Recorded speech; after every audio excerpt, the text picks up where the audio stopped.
একবারে জঙ্গলে ভরা। নারিকেল গাছটা দেখতেছেন, আর এই একটা ফল দেখতে পাচ্ছেন, সেটা পাম বাগান, জবা গাছ মতো জীবন যাপন করে মোটামুটি কাজে আছে। এইটা একটা মক্তবখানা। এই যে এই রাস্তা ধরে। আসসালামু আলাইকুম। আমি আছি এই মুহূর্তে মালয়েশিয়ার জহুর বারু বাতু পাহাড় জালান কাসিম এলাকায়। তো এই এলাকাটা আজকে আমি আপনাদের একটু ঘুরিয়ে দেখানোর চেষ্টা করব। তো এই যে পতাকা দেখতেছেন, মালয়েশিয়াতে 31 তারিখ মালয়েশিয়ার স্বাধীনতা দিবস, যার জন্য এত পতাকা। আর আজকে আমি এই এলাকাটা মোটামুটি একটু সবকিছু ঘুরিয়ে আপনাদের দেখানোর চেষ্টা করব। তো সাথে থাকেন, চলেন, লেটস গো।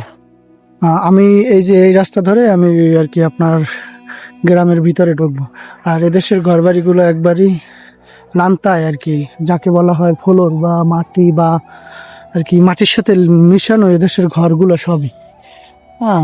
আর মালয়েশিয়া 31 তারিখ স্বাধীনতা দিবস।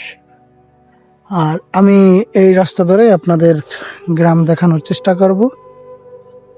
তো এই যে দেখার চেষ্টা করেন। এখন আপাতত আমি হচ্ছে কি, এখন টাইম বাজে প্রায় সকাল বলেন দুপুর 12টা আর কি, দুপুর 12টা এখন। তো এখন তো আর কেউই রুমে নাই। মালয়েশিয়ার সব ঘরে আপনার সবাই মোটামুটি কাজ করে, কেউ বসে থাকে না। যার 18 বছর হয় সেই কাজ করে, যার যতটুকু যোগ্যতা, যে যতটুকু পড়ালেখা করছে।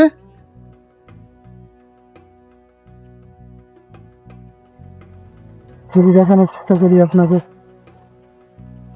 পুরা গ্রামের মতো, যার যতটুকু যোগ্যতা সে ওই সার্টিফিকেট নিয়ে জবে অ্যাপ্লাই করলে তার চাকরি হয়ে যায়। দেখতে পারতেছেন একবারে পুরান ঘর বাড়িগুলো। মালাইদের, বিশেষ করে মালাইদের ঘর একটু অন্যরকম, একবারে ফ্লোরের সাথে মিলানো আর কি, রাস্তার সাথে মিলানো। আমি যাচ্ছি আরো সামনে, আপনাদের দেখানোর চেষ্টা করব এই এলাকাটা। আর এখন সবাই মোটামুটি কাজে আছে এলাকাটায়। কোনো একবারে বাংলাদেশে যেমন একটা এলাকার ভিতরে ঢুকলে, আপনার একটা এলাকার ভিতরে ঢুকলে 10 জন মানুষের সাথে দেখা হয়, কথা হয়। এটা একটা মক্তবখানা, এইটা একটা মক্তবখানা। এখানে 5 ওয়াক্ত নামাজ পড়া, এমনকি কোরআন শিক্ষাও দেওয়া হয় এখানে। ঠিক আছে, এই যে এগুলো হচ্ছে এই একটা পরিত্যক্ত বাড়ি।